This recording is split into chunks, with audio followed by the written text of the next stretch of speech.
Hello, welcome back to my channel. ನಾನು ನಿಮ್ಮ ಚಂದನ. ಇದು CL ವ್ಲಾಗ್ಸ್.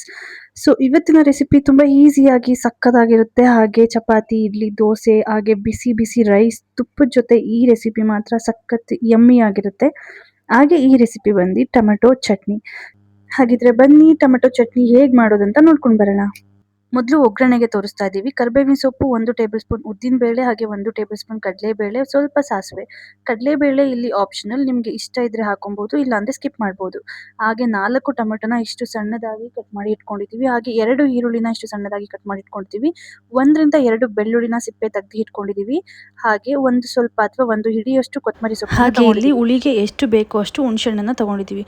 ಹಳೆ ಹುಣಸೆಹಣ್ಣಾದರೆ ಸ್ವಲ್ಪ ಕಮ್ಮಿ ತಗೊಳ್ಳಿ, ಸ್ವಲ್ಪ ಹೊಸದಾಗಿರೋ ಹುಣಸೆಹಣ್ಣಾದರೆ ಸ್ವಲ್ಪ ಜಾಸ್ತಿ ತಗೊಳ್ಳಿ.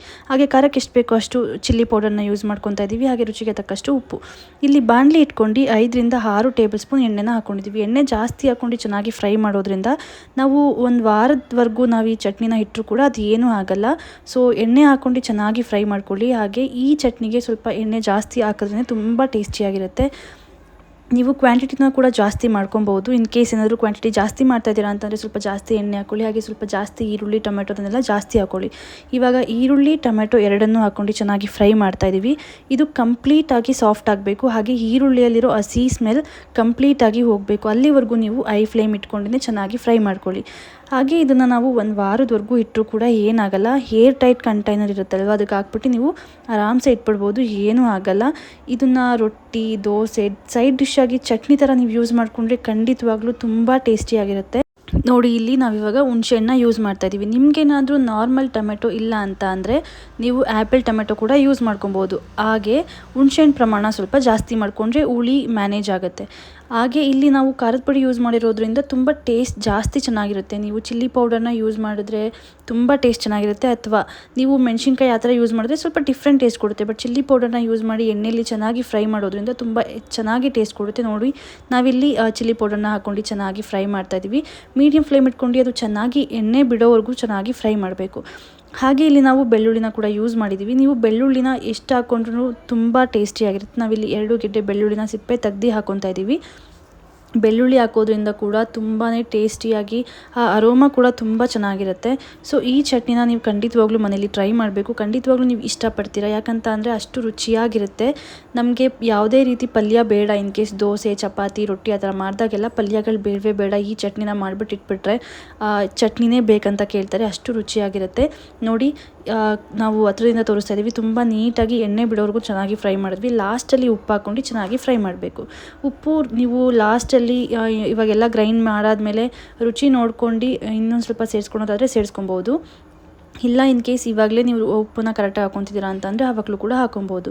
ಎಣ್ಣೆಯಲ್ಲಿ ಚೆನ್ನಾಗಿ ನೀವು ಸೈಡಲ್ಲೆಲ್ಲ ನೋಡ್ಬೋದು ಎಣ್ಣೆ ಬಿಡ್ತಿದೆ. ಆ ಟೈಮಿಗೆ ನೀವು ಕೊತ್ತಂಬರಿ ಸೊಪ್ಪನ್ನು ಹಾಕ್ಕೊಂಡು ಸಾಫ್ಟ್ ಆಗೋವರೆಗೂ ಚೆನ್ನಾಗಿ ಮಿಕ್ಸ್ ಮಾಡಬೇಕು. ಇದೆಲ್ಲ ಸಾಫ್ಟಾಗಿ ಚೆನ್ನಾಗಿ ಮಿಕ್ಸ್ ಆದಮೇಲೆ ನಿಮಗೆ ಗೊತ್ತಾಗುತ್ತೆ ಅದು ಕಂಪ್ಲೀಟ್ ಸೈಡಲ್ಲಿ ಎಣ್ಣೆ ಬಿಡ್ತಿದೆ ಅಂತ. ಆ ಟೈಮಲ್ಲಿ ತಣ್ಣಗಾಗಕ್ಕೆ ಬಿಟ್ಟು ಇದನ್ನು ಗ್ರೈಂಡ್ ಮಾಡ್ಕೊಂಡು ಬರಬೇಕಾಗತ್ತೆ. ನೋಡಿ, ನಾವು ಒಂದು 5 ನಿಮಿಷ ಮುಚ್ಚಳ ಮುಚ್ಚಿ ಇದನ್ನು ನೀಟಾಗಿ ಬೇಯಿಸ್ತಾ ಇದ್ದೀವಿ. ಕಂಪ್ಲೀಟ್ ಸೈಡಲ್ಲಿ ಎಣ್ಣೆ ಬಿಡ್ತಿದೆ. ಈ ಟೈಮಲ್ಲಿ ನಾವು ಫ್ಲೇಮ್ನ ಆಫ್ ಮಾಡಿ ಇದು ತಣ್ಣಗಾಗೋಕ್ಕೆ ಬಿಡ್ತೀವಿ. ನೀರನ್ನು ಹಾಕದೆ ಇದನ್ನು ರುಬ್ಕೊಂಬರ್ಬೇಕಾಗತ್ತೆ. ನೀರನ್ನ ಯಾವುದೇ ಕಾರಣಕ್ಕೂ ಸೇರ್ಸೋಕ್ಕೆ ಹೋಗಬೇಡಿ. ಯಾಕಂತ ಅಂದರೆ ಆಯಿಲ್ ಹಾಗೆ ಟೊಮೆಟೊ ಎಲ್ಲ ಇರೋದ್ರಿಂದ ತುಂಬ ಚೆನ್ನಾಗಿ ಗ್ರೈಂಡ್ ಆಗುತ್ತೆ. ಹಾಗೆ ಈ ಚಟ್ನಿನ ನೀವು ರುಬ್ಬಬೇಕಾದ್ರೆ ತುಂಬ ಸಾಫ್ಟಾಗಿ ರುಬ್ಬಾರ್ದು, ತರಿಯಾಗಿ ರುಬ್ಬಬೇಕು. ನೀವು ನೋಡಿದ್ದೀರಾ ಹೋಟೆಲಲ್ಲಿ ಆ ಚಟ್ನಿನ ಮುಟ್ಟಿದ್ರೆ ಸಾಕು ತರಿಯಾಗಿರುತ್ತೆ. ಆ ಟೈಪಲ್ಲಿ ನೀವು ರುಬ್ಬಬೇಕಾಗತ್ತೆ. ಇವಾಗ ನಾವು ಜಾರ್ಗೆ ಹಾಕಿ ತೋರಿಸ್ತಾ ಇದ್ದೀವಿ. ನೋಡಿ, ಈ ರೀತಿ ರುಬ್ಬಿದ್ರೆ ಸಾಕು.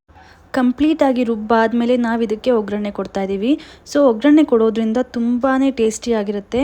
ನಾವು ಈ ರೀತಿ ಚಟ್ನಿನ ರುಬ್ಕೊಂಡು ಇದಕ್ಕೆ ಒಗ್ಗರಣೆ ಮಾಡಿ ಪ್ರಿಸರ್ವ್ ಮಾಡಿಟ್ರೆ ನಿಜವಾಗ್ಲೂ ಖಂಡಿತವಾಗ್ಲೂ ನೀವು ವೈಟ್ ರೈಸ್ ಮಾಡಿಕೊಂಡ್ರೂ ಕೂಡ ಇದೇ ಚಟ್ನಿನೇ ಕೇಳ್ತೀರಾ.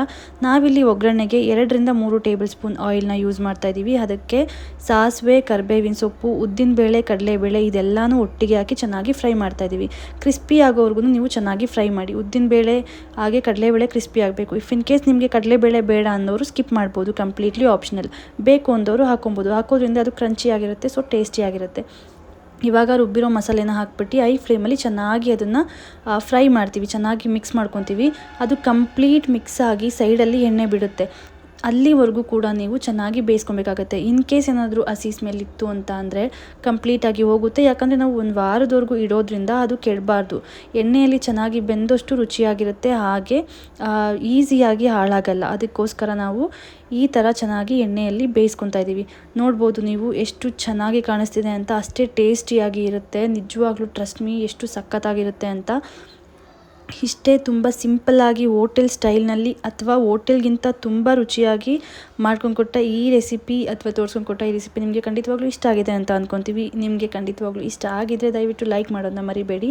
ಹಾಗೆ ಇನ್ನೂ ಮತ್ತಷ್ಟು ಒಳ್ಳೊಳ್ಳೆ ರೆಸಿಪಿಗೋಸ್ಕರ ನನ್ನ ಚಾನಲ್ನ ದಯವಿಟ್ಟು ಸಬ್ಸ್ಕ್ರೈಬ್ ಮಾಡ್ಕೊಳ್ಳಿ. ಯಾಕಂದರೆ ನಿಮ್ಮ ಸಬ್ಸ್ಕ್ರೈಬ್ ನಮಗೆ ತುಂಬಾ ಇಂಪಾರ್ಟೆಂಟ್ ಆಗುತ್ತೆ. Thank you so much for watching.